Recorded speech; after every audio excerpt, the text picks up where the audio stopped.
Hello, everyone. Welcome to the fifth Sunday of Lent.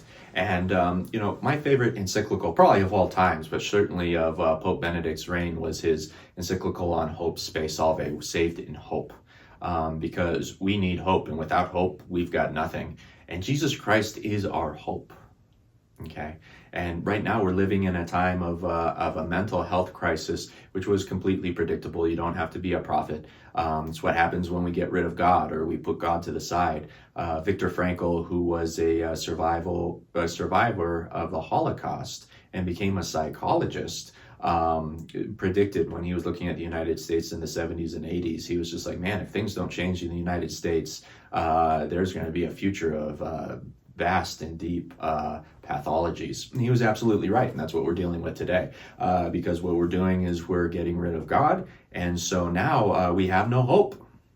There's no hope. And that's so incredibly sad, because Jesus Christ is our hope.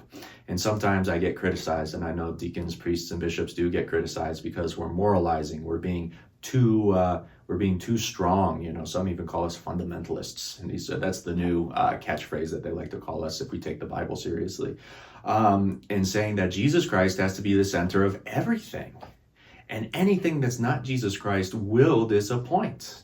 And so when people say it's the 21st century, Father, you got to update, it's like, absolutely not. This is an evil generation, and I reject it. I do not want to be a part of, I do not want to update to the 21st century in which we're in a mental health crisis because we've forgotten who God is.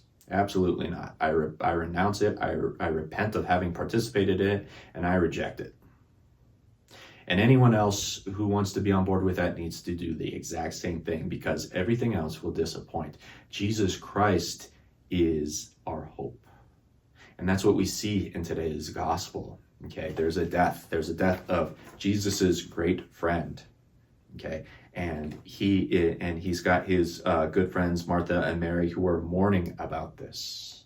All right, well, let's remember what we've been talking about this entire time. A thing acts according to its nature, and it is in Jesus's nature to save. That's what Jesus means. God saves.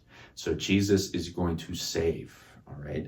And even in his discussion, it's like, well, I know I'll see Lazarus again, the resurrection of the dead. He's like, no, you don't understand. I am the resurrection. I am the life. That's so incredibly, but that's why Jesus has to come first. That's why God has to come first. There's no ifs, ands, or buts. Okay. He's saying, I am the resurrection. Martha, death, fear, despair, hopelessness is conquered.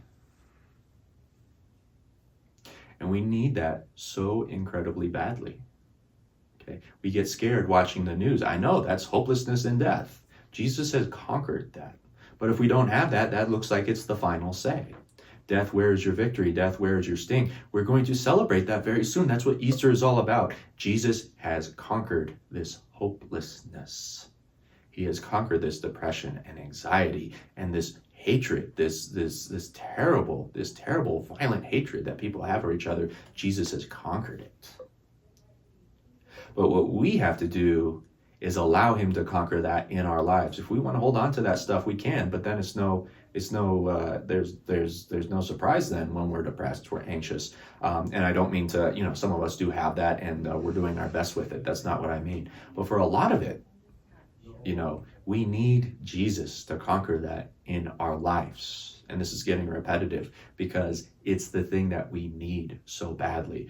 So as we approach the table of the Lord today and we receive Jesus, let us ask Jesus, where is there hopelessness in my life? Where is there depression, anxiety, hate? Okay, we could just admit, where do I hate people or things? Where is that right now in my life?